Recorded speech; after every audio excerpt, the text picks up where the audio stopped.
শৌৰ্যবীৰ্য বীৰত্ব আৰু স্বাভিমানৰ প্ৰতীক মহাবীৰ লাচিত বৰফুকনৰ 403তম জন্মজয়ন্তী ৰাজ্যৰ অন্যান্য প্ৰান্তৰ লগতে গোলাঘাটৰ দেৰগাঁৱতো হিন্দু জাগৰণ অসম গোলাঘাট জিলা সমিতিৰ উদ্যোগত দিনজোৰা কাৰ্যসূচীৰে উদযাপন কৰা হয়। এই উপলক্ষে প্ৰথম কাৰ্যসূচী হিচাপে প্ৰয়াত জুবিন গাৰ্গৰ প্ৰতিচ্ছবিত শ্ৰদ্ধাঞ্জলি জ্ঞাপন কৰা হয়। অনুষ্ঠানৰ দ্বিতীয় কাৰ্যসূচীত ৰাষ্ট্ৰীয় বীৰ লাচিত বৰফুকনৰ প্ৰতিচ্ছবিত শ্ৰদ্ধাঞ্জলি অৰ্পণ কৰে ৰাষ্ট্ৰীয় স্বয়ংসেৱক সংঘৰ দেৰগাঁও খণ্ডৰ সংঘ চালক তথা দেৰগাঁও উন্নয়ন প্ৰাধিকৰণৰ সভাপতি ৰাজমোহন শৰ্মা আৰু দেৰগাঁও জিলা পৰিষদৰ সদস্য ৰূপালী বৰাই। উক্ত কাৰ্যসূচীৰ পিছতেই নিম্ন আৰু উচ্চ শাখাত চিত্ৰাংকন প্ৰতিযোগিতা অনুষ্ঠিত কৰা হয়। পৰ্যায়ক্ৰমে পৰৱৰ্তী কাৰ্যসূচী মুকলি সভা অনুষ্ঠিত হয়। সভাৰ উদ্দেশ্য ব্যাখ্যা কৰে হিন্দু জাগৰণ অসম গোলাঘাট জিলা সমিতিৰ সংযোজক শ্যামভদ্ৰ শইকীয়াই। সভাখন উদ্বোধন কৰে ৰাষ্ট্ৰীয় স্বয়ংসেৱক সংঘৰ যোৰহাট বিভাগৰ বিভাগ প্ৰচাৰক শচীন মেছে আৰু নিৰ্দিষ্ট বক্তাৰ ভাষণ প্ৰদান কৰে যোৰহাট মহাবিদ্যালয়ৰ ইতিহাস বিভাগৰ মুৰব্বী অধ্যাপক ৰক্তিমজ্যোতি হাজৰিকাই।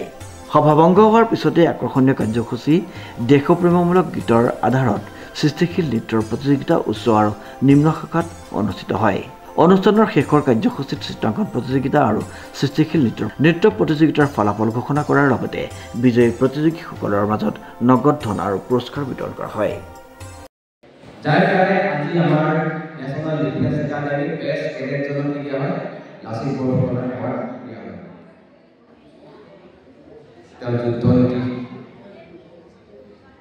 আমাৰ ভাৰতবৰ্ষৰ সৈনিকসকলকে লাচিত বৰফুকনৰ যি গেৰিলা যুদ্ধ অটৰিক আক্ৰমণ কৰা যুদ্ধৰ যি কলা সেই কলাখিনি তাৰ প্ৰশিক্ষণ দিয়া হয় ভাৰতৰ সৈন্যসকলক।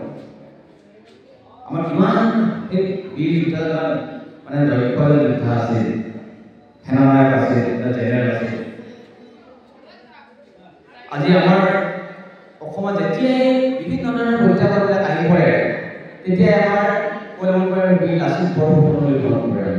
তেতিয়াই আমাৰ সেনানায়কসকললৈ মনত পৰে। বাকী সময়ত আমাৰ সেনানায়কলৈ মনত পৰে। তাৰমানে আমাৰ সেই মহান বীৰজনা আমাৰ মানে প্ৰেৰণাৰ প্ৰতীক, সাহসৰ প্ৰতীক।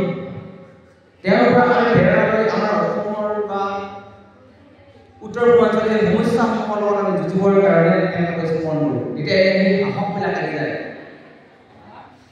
সেই অসমীয়া সৈন্যৰ সেই সাহস, অদম্য সাহস, বীৰত্ব, এইবিলাক আমি মানে তেখেতৰ নামেই আমাক মানে মনলৈ আনি দিয়ে। দেৰগাঁৱৰ পৰা নৱজ্যোতি ভঁৰালীৰ এক বিশেষ প্ৰতিবেদন নিউজ নাও।